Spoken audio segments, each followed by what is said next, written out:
Chaque musulman et chaque musulmane est touché par des épreuves dans cette vie. Plus d'une personne parmi nous raconte ses soucis à autrui. Pourquoi? Pour trouver un soulagement, pour se soulager. Quand on a des épreuves, on aime discuter, avoir des conseils, raconter cela à notre entourage. Alors en islam, le fait de faire part de notre état, c'est autorisé. En islam, faire part de notre état à autrui, c'est autorisé. Sans, bien sûr, tomber dans quoi? Dans le fait de se plaindre. Car si tu dois te plaindre, mon frère ainsi que toi, ma sœur, plains-toi à Allah. Et c'est ainsi qu'étaient les prophètes, alayhim salam, paix sur eux. Quand ils avaient une plainte, ils l'adressaient à Allah azza wa jal. Et aujourd'hui, malheureusement, quand on a des plaintes, on se plaint à tout le monde sauf Allah. Le chemin des prophètes, c'est quand tu es éprouvé, tu parles avec ton Seigneur azza wa jal. Et Allah tabaraka wa ta'ala t'éprouve et il veut voir de toi la concrétisation du tawhid. Et dans le tawhid, il y a al-tawakkul, al-yaqin, le fait de placer sa confiance en Allah, le fait d'avoir certitude en Allah azza wa jal. Chaque musulman et chaque musulmane dans les moments d'épreuve doit se plaindre à Allah subhanahu wa ta'ala. Et se plaindre à Allah ne fait pas de toi quelqu'un qui n'est pas patient. Au contraire, ça fait partie de la belle patience. Comme notre prophète Yaqub alayhi salam, quand il s'est plaint après avoir perdu, comme vous le savez, son enfant, il a dit quoi? Il a dit Fasabrun jamil. Il ne me reste plus donc qu'à dire qu'une belle patience. Et quand l'épreuve s'est intensifiée sur lui, il s'est plaint à Allah. Il a dit Innama ashku bathi wa huzni ila Allah. Je ne me plains qu'à Allah de mon déchirement et de mon chagrin. Toute personne qui a trop tendance à se plaindre aux gens n'est pas appréciée. Et elle devient lourde. Rester en sa compagnie devient pesant. Ça devient difficile de supporter qu'une personne tout le temps est en train de se plaindre.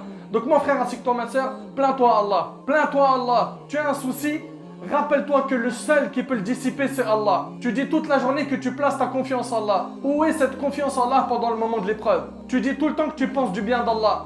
Où sont les bonnes pensées que tu as de ton Seigneur dans les moments d'épreuve? Yaqub alayhi salam il dit et je sais de la part d'Allah ce que vous ne savez pas. Qatada rahimahullah il dit, il nous a été rapporté que le prophète Yaqub alayhi salam, à chaque fois qu'il recevait une épreuve, la seule chose qu'il manifestait c'était d'avoir une bonne opinion d'Allah. Ibn Taymiyyah rahimahullah il dit les prophètes, ceux qui les ont suivis, ils se plaignaient à Allah. Ils suppliaient Allah, ils invoquaient Allah. Allah tabaraka wa ta'ala dit au prophète quand tu te libères, donc lève-toi et à ton Seigneur aspire. Donc faire part de ton état aux humains, c'est quelque chose de permis, à condition que tu ne remets pas en cause le destin d'Allah, à condition que tu ne te plains pas, que tu restes reconnaissant des nombreux bienfaits d'Allah. Tous les prophètes, sans exception, ils se sont plaints à Allah subhanahu wa ta'ala et pas aux humains. Regardez Ibrahim alayhi salam quand il laisse sa femme dans le désert, il dit « Oh notre Seigneur, j'ai établi une partie de ma descendance dans une vallée sans agriculture, près de ta maison sacrée, la Kaaba. Oh notre Seigneur, afin qu'ils accomplissent la salat. Fais donc que se penchent vers eux les cœurs d'une partie des gens et nourris-les de fruits. Peut-être seront-ils reconnaissants. » Zacharie alayhi salam, il a dit « Oh mon Seigneur,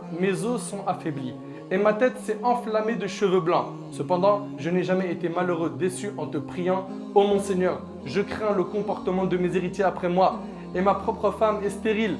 Accorde-moi de ta part un descendant qui hérite de moi et hérite de la famille de Jacob, Yaqub, et fais qu'il te soit agréable, ô mon Seigneur. » Le prophète Ayyub alayhi salam, et Ayyub, quand il implora son Seigneur, le mal m'a touché, mais toi tu es le plus miséricordieux des miséricordieux. Le prophète Yunus alayhi salam, dans le ventre du poisson, et Yunus, quand il partit irrité, il pensa que nous n'allions pas l'éprouver, puis il fit dans les ténèbres l'appel que voici, pas de divinité à part toi, pureté à toi, j'ai été vraiment du nombre des injustes. Moussa alayhi salam, il se plaint de Pharaon, de ce tyran. Et Moussa dit, ô notre Seigneur, tu as accordé à Pharaon et ses notables des parures et des biens dans la vie présente. Et voilà, ô notre Seigneur, qu'avec cela, ils égarent les gens loin de ton sentier. Ô notre Seigneur, anéantis leurs biens et endurcis leur cœur afin qu'ils ne croient pas jusqu'à ce qu'ils aient vu le châtiment douloureux. Et c'est ainsi que tous les prophètes étaient. Ils plaçaient leur confiance en Allah. Ils pensaient du bien d'Allah. Chacun d'entre nous doit donc penser du bien d'Allah et toujours se plaindre à lui et pas aux humains. Hélas, notre réflexe, c'est de se plaindre aux gens. Allah aime voir son serviteur humilié pour lui. Il aime voir son serviteur qui exprime son besoin, qui montre qu'il ne dépend que de son maître. Chacun d'entre nous, mes frères ainsi que vous, mes sœurs, doit revenir vers Allah subhanahu wa ta'ala avec un bon tawakkul, une bonne confiance en Allah, un bon yaqin, une certitude en Allah. Gardez en tête qu'il n'y a que lui qui dissipe les soucis. Gardez en tête qu'il connaît votre situation. Gardez en tête qu'il est Arhamur Rahimin. Gardez en tête que les épreuves contiennent du bien. Et regardez, et je finis avec ça, Omar al-Khattab radiallahu anhu, il était en train de prier et il récitait pendant Salat al-Subh Surat Yusuf.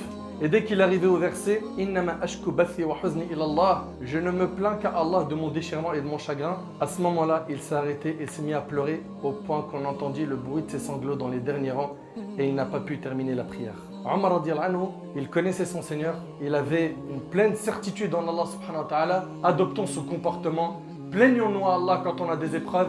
Commence tout de suite par faire 2 rak'at. Invoque Allah pendant que tu es prosterné. Plains-toi, parle à Allah, parle au maître, parle à celui qui gère, celui qui administre les cieux et la terre, celui qui dit une chose, soit et elle le devient. Adressons-nous à Allah et évitons de nous plaindre aux humains, car finalement les humains ne peuvent rien pour toi, alors qu'Allah tabaraka wa ta'ala peut tout.